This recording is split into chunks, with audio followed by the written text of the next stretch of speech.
wondering if you can talk a little bit about like what Orchid makes possible that is different than when organizations have to constantly rely on institutional philanthropy or even government funding. The fund is just one part. Moving resources is great, but having people help to weigh in on that, working in deep relationship with large community networks who bring together all of the birth centers, all of the healthcare clinics and midwifery clinics and doula collectives, like working directly with them, they dictate who enters the deal flow. Community is telling us this is who's emerging and doing really excellent work. So that's one part of it.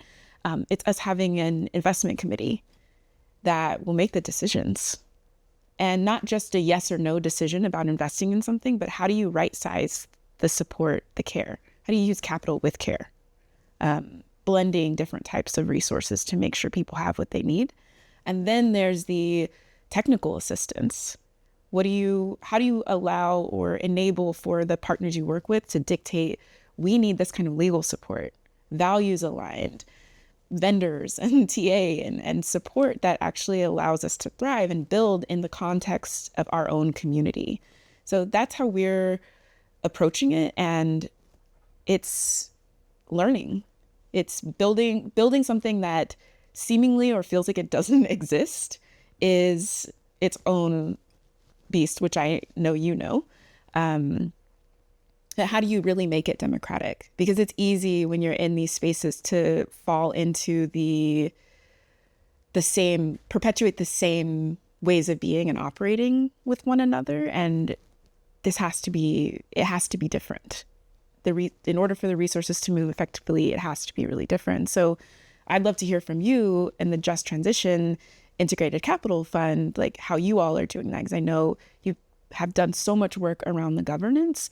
How does it show up for you and the way that you all operate your funds and move resources in addition to all of the education you're doing in the philanthropic space?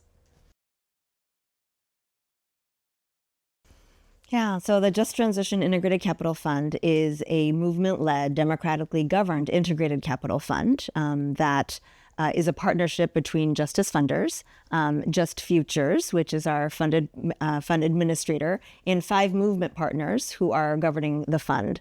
And I think what the JTIC fund is trying to do that's really similar to what Orchid is trying to do is change the story about who should govern financial resources, who has the power and the expertise and the knowledge and deserves to manage resources, right? Is it always somebody with an MBA, right? Is it always somebody who's a CEO of a Fortune 500 company? Is it always a CEO of a philanthropic institution or their a board of directors that should make decisions about how resources are allocated?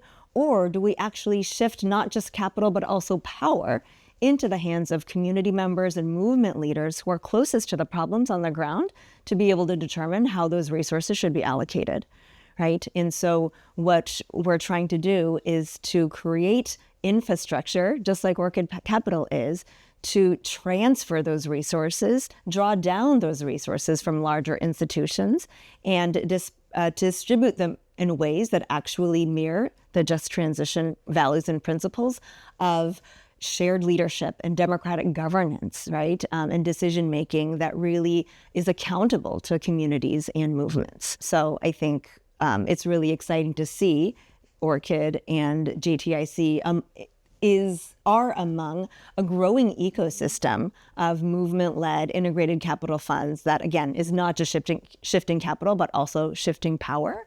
And my hope, right, our hope at Justice Funders is that philanthropic institutions, grant-making institutions can see these kinds of vehicles as the next generation infrastructure for moving resources to communities on the ground, right? The decision-making doesn't always have to be held within a foundation and can really transfer and shift because that really is a way of practicing democratic decision-making that is part of this transition to a more regenerative economy.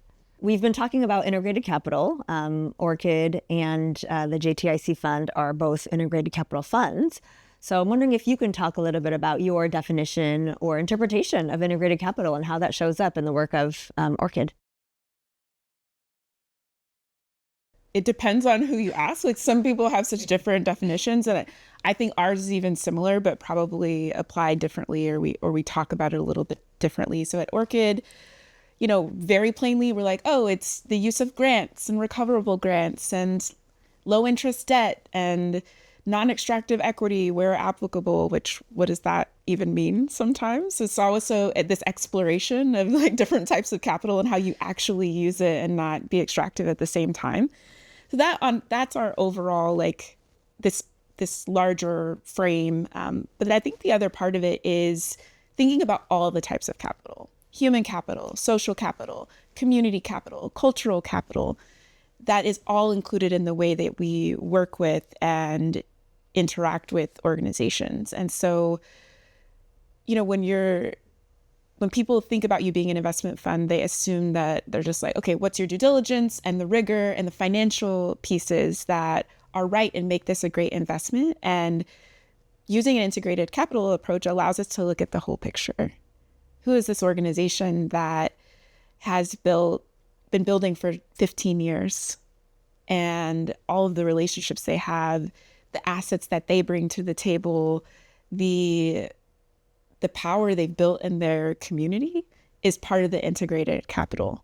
And we see the same thing, like our relationships are why we get to exist, and the interdependence with our partners is capital. And so we see it in this really holistic and well-rounded way, and then in moving dollars, and it's like, okay, maybe we've got these categories of like reparative, which is grants, or regenerative, which is really low interest debt that helps scale a project that's ready to take this next step in their growth. But the terms are built around them. The support shows up the way that they need with the other types of capital that they're asking for in addition to the dollars. And so that's how we are seeing it, approaching it, and testing. I mean, it is all this really big test of like, what does that look like and mean? And how does everybody apply it? And I think with everyone, you have to explain, like every foundation I talk to, I'm like, this is what integrated capital means to us. And we look to groups like the Just Transition Integrated Capital Fund, to all these other peer funds, to see how they're testing it too. How do you define integrated capital, and then how do you all utilize it in the context of your work? So we use and define integrated capital in a very similar way as you do. We give a lot of credit to RSF Social Finance. I think they were one of the first groups that really defined integrated capital, and I think they defined it as the blended or combined use of different forms of capital, right? Including grants, loans, sometimes also technical assistance, right? Like you said, it's not just about financial capital, but the different kinds of capital that can be combined and deployed together in complementary ways. The Just Transition Integrated Capital Fund is a fund that deploys 0% interest loans alongside grants, and also offers various technical assistance and capacity building support to its borrowers as well. And I think for talking about philanthropy, the conversation about integrated capital, like you said, a lot of folks working in foundations aren't familiar what that is. And I think that's rooted in how foundations also think of themselves as grant makers. Mm-hmm. And recently I've been thinking about that term of grant maker. And if a foundation solely thinks of themselves as an institution that makes grants, of course, that's a very limited scope. And so thinking about integrated capital requires philanthropic institutions to look at the bigger picture, both about what communities need in terms of the types of capital that they could potentially deploy, but also what's possible from the side of the foundation, particularly when 95% of a foundation's assets are often invested for profit. If we could redirect those assets to the community in the same way that the grants are deployed, they could still be deployed in the form of investments, right? But they could be deployed in reparative and redistributive ways through low interest loans, 0% loans, right? Forgivable loans, combined with grants, combined with technical assistance, combined with the various other types of capitals that foundations have access to offer more than just a check to their grantees in the form of a grant.